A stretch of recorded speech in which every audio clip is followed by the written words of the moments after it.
तो आइए स्टार्ट करते हैं आज की MCQ प्रैक्टिस सीरीज़ को। और आज हम करने वाले हैं 181 क्वेश्चन।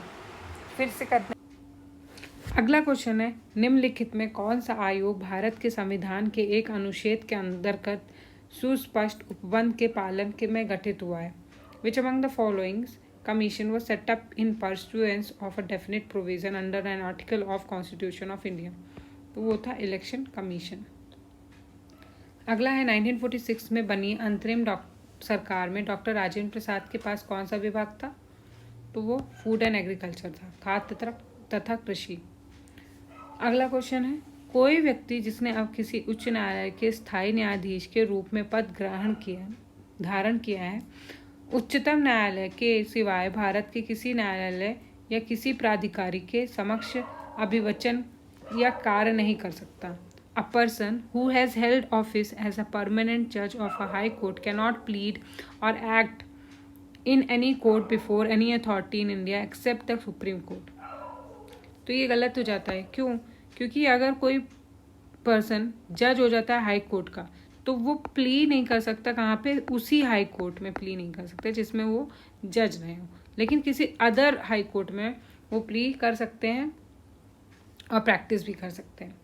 रिटायरमेंट के बाद प्रैक्टिस भी कर सकते हैं, इसलिए फर्स्ट स्टेटमेंट गलत हो जाएगा। दूसरा है, a person is not qualified for appointment as a जज of high court in India unless he has for at least 5 years held as a judicial office in the territory of India. तो 5 years के experience नहीं, 10 years का experience चाहिए होता है high court जज बनने के लिए। अगला क्वेश्चन है, निम्नलिखित में से कौन सा युग्म सही सुमेलित नहीं है? तो ये लास्ट वाला नहीं है, बाकी तीनों सही हैं।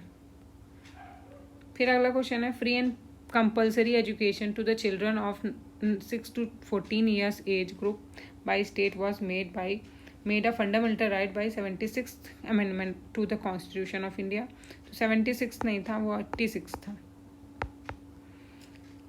86 अमेंडमेंट एक्ट से 6 से 12 वर्ष की आयु के वर्ग के बच्चों को निःशुल्क तथा अनिवार्य शिक्षा उपलब्ध कराना एक मूल अधिकार बनाया गया था, और बाकी के 2 जो स्टेटमेंट दिए गए हैं वो सही हैं। अगला स्टेटमेंट है, निम्नलिखित में से कौन सा एक सही कथन है? तो बाकी के 3 जो हैं वो गलत है। बीच वाला कह रहा है कि इनडायरेक्ट टैक्स जो है वो लेवाई किया जाता है सेंट्रल गवर्नमेंट के द्वारा। तो सेंट्रल गवर्नमेंट द्वारा उद्ग्रहित अप्रत्यक्ष कर लागू किया जाता है, तो ये बात सही है। अगला क्वेश्चन है, who was the chief justice of India when public interest litigation was introduced to the Indian judiciary system? जब भारतीय न्यायिक पद्धति में लोकहित मुकदमा लाया गया तब भारत के मुख्य न्यायमूर्ति कौन थे? तो PN भगवती थे। फिर अगला क्वेश्चन है, चार्टर एक्ट ऑफ 1853 के द्वारा ईस्ट इंडिया कंपनी के भारतीय व्यापार के एकाधिकार का उत्साहित कर दिया गया था। तो ये गलत है, 1853 से नहीं किया गया था। आपको बताना है किससे किया गया था, क्योंकि हिस्टोरिकल बैकग्राउंड की एक सीरीज़ मैंने ऑलरेडी इसी चैनल पे करवाई हुई है, आप उस प्लेलिस्ट को फॉलो कर सकते हैं, उसका आंसर दे सकते हैं। दूसरा स्टेटमेंट भी गलत है। अगला क्वेश्चन है, जवाहरलाल नेहरू मृत्यु के समय भारत के प्रधानमंत्री की 4थी पदावधि में थे। तो ये बात सच है, वो 4थी बार प्राइम मिनिस्टर चुने गए थे। दूसरा स्टेटमेंट कहता है, जवाहरलाल नेहरू ने संसद सदस्य के रूप में रायबरेली का प्रतिनिधित्व किया था। तो ये गलत है, रायबरेली से उन्होंने रिप्रेजेंट नहीं किया था। तीसरा है, भारत के प्रथम गैर कांग्रेसी प्रधानमंत्री 1977 में पद पर नियुक्त हुए थे। तो ये सही बात है। कौन थे आपको बताना है, 1976 में कौन बना था? 1977 में। अगला क्वेश्चन है, पहला स्टेटमेंट कहता है रॉबर्ट क्लाइव बंगाल के पहले गवर्नर जनरल थे। तो ये गलत है। First governor general of India कौन थे, आपको कमेंट में बताना, क्योंकि मैं ये क्वेश्चन करा चुकी हूँ। दूसरा है, विलियम बेंडिक भारत के पहले गवर्नर जनरल थे। तो इंडिया के फर्स्ट गवर्नर जनरल के बारे में बात कर रहे हैं। और पहले स्टेटमेंट में पूछ रहा है गवर्नर जनरल ऑफ बंगाल। तो विलियम बेनेडिक्ट जो थे वो गवर्नर जनरल ऑफ इंडिया थे। Warren Hasting governor general of Bengal थे। प्रथम लोकसभा के अध्यक्ष कौन है? वो जीवी मावलंकर। अगला क्वेश्चन है, निम्नलिखित युग्मों में कौन सा एक सही सुमेलित है? तो सी वाला सही है। निम्नलिखित में कौन सा भारत का वित्त मंत्री रहे हैं? तो ये चारों ही इंडिया के फाइनेंस मिनिस्टर रह चुके हैं। अगला क्वेश्चन पूछ रहा है, भारत संघ में मंत्रिपरिषद संयुक्त रूप से लोकसभा और राज्यसभा दोनों के प्रति उत्तरदायी है। The council of minister in the union is collectively responsible to both the houses, Lok Sabha and Rajya Sabha. तो ये गलत है, क्योंकि काउंसिल ऑफ मिनिस्टर्स हमेशा सिर्फ लोकसभा को ही आंसरेबल होते हैं। मंत्रिपरिषद संयुक्त रूप से सिर्फ लोकसभा को ही उत्तरदायी होता है, इसलिए फर्स्ट गलत हो जाता है। अगला है, लोकसभा और राज्यसभा दोनों के सदस्य संघीय सरकार में मंत्री बनने के लिए पात्रता रखते हैं। तो ये बिल्कुल सही बात है। लोकसभा और राज्यसभा दोनों से ही किसी को भी मिनिस्टर पोस्ट दी जा सकती है। अगला है, निम्नलिखित कथनों पर विचार करना है। न्यायाधीश विधेयक 2006 के अंतर्गत एक न्यायिक परिषद को स्थापित करने का विचार है जो भारत के मुख्य न्यायमूर्ति सहित उच्चतम न्यायालय के न्यायाधीश, उच्च न्यायालय के मुख्य न्यायमूर्ति और न्यायाधीशों के विरुद्ध शिकायतें स्वीकार करेगी। तो जज inquiry bill 2006 contemplates to establish एक जुडिशियल काउंसिल बनाई जाएगी जो कि सुप्रीम कोर्ट के जज including chief justice of India, इन सब की कोई भी कंप्लेन है तो उसको सुनने के लिए बनाया गया है। ये ऐसा कह रहा है स्टेटमेंट, तो ये गलत है, ऐसा नहीं है। जुडिशरी काउंसिल का काम सुप्रीम कोर्ट के जजेस के कंप्लेन को सुनना नहीं होता। अगला है, under the protection of women for domestic violence act of 2005 a women can file a petition before a first class judicial magistrate. घरेलू हिंसा में महिला संरक्षण अधिनियम 2005 के अंतर्गत कोई महिला किसी प्रथम श्रेणी के न्यायिक मजिस्ट्रेट के पास अर्जी दाखिल कर सकती है। तो ये स्टेटमेंट सही है। अगला क्वेश्चन है, लोक लेखा समिति अध्यक्ष लोकसभा अध्यक्ष द्वारा नियुक्त किया जाता है। The chairman of committee of the public account is appointed by speaker of Lok Sabha. तो ये बिल्कुल सही बात है, फर्स्ट स्टेटमेंट सही है। अगला है, the committee on public account comprises of member of Lok Sabha, member of Rajya Sabha and a few eminent person of industry and trade. लोक सेवा समिति के सदस्य राज्यसभा सदस्य और उद्योग तथा व्यापार के कुछ जाने माने व्यक्ति सम्मिलित होते। तो ये गलत है, क्योंकि पब्लिक अकाउंट कमिटी के मेंबर्स जो होते हैं वो लोकसभा से होते हैं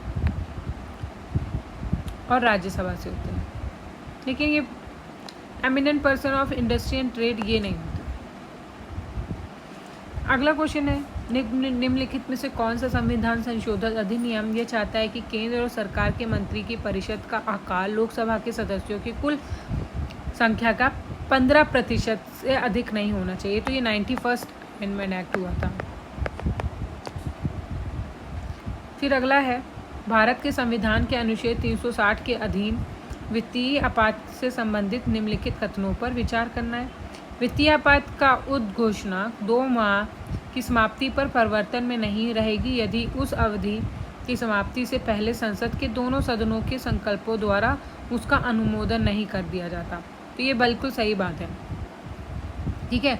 जो भी फाइनेंशियल इमरजेंसी का प्रोक्लेमेशन होता है वो तभी सीज होगा, कब? 2 महीने बाद, ठीक है।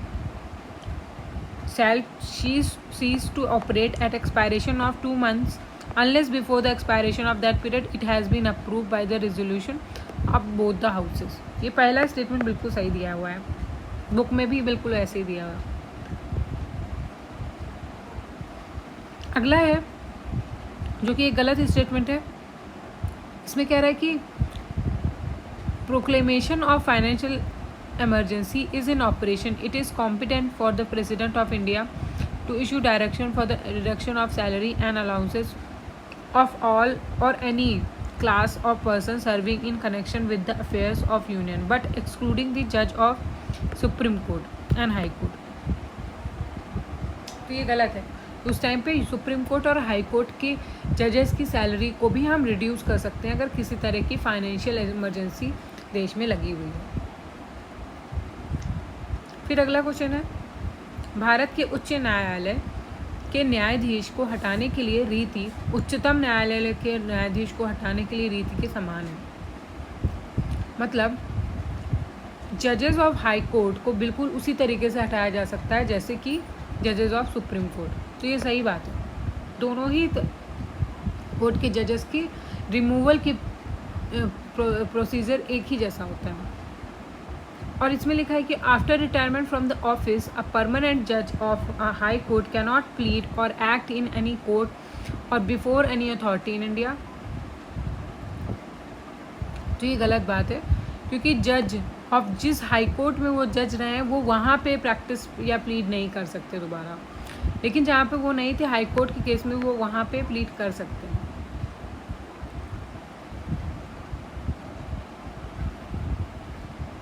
प्लीड मतलब अभिवाचन होता है, अभिवाचन. अगला क्वेश्चन है, संपूर्ण राज्य का दर्जा किस क्रोनोलॉजी में दिया गया था उसमें अरेंज करना है. तो सबसे पहले इनमें से सबसे पहले नागालैंड, फिर हरियाणा, सिक्किम, अरुणाचल प्रदेश. नागालैंड, हरियाणा, सिक्किम, NHS, अरुणाचल प्रदेश. ऐसे आप करके याद कर सकते हैं. भारत के राष्ट्रीय ध्वज में धर्मचक्र के आरों की कितनी स्पोक्स कितने हैं. तो 24 हैं. बहुत ही ईजी क्वेश्चन है. अगर how many high court in India have jurisdiction over more than one state. तो ये 3 है. तो जो हाई कोर्ट पंजाब, हरियाणा और चंडीगढ़ के बीच का आता है वो हो गया. फिर एक हाई कोर्ट ऑफ कोलकाता वो किसके साथ शेयर करते हैं, अंडमान एंड निकोबार के साथ. फिर एक है हाई कोर्ट ऑफ केरला वो किसके साथ शेयर करते हैं, लक्षद्वीप. फिर अगला क्वेश्चन है, निम्नलिखित में से किसने भारत के उपराष्ट्रपति का पद संभाला है. तो मोहम्मद हिदायतुल्ला और शंकर दयाल शर्मा जी ने किया है. नीलम संजय रेड्डी तो प्रेसिडेंट.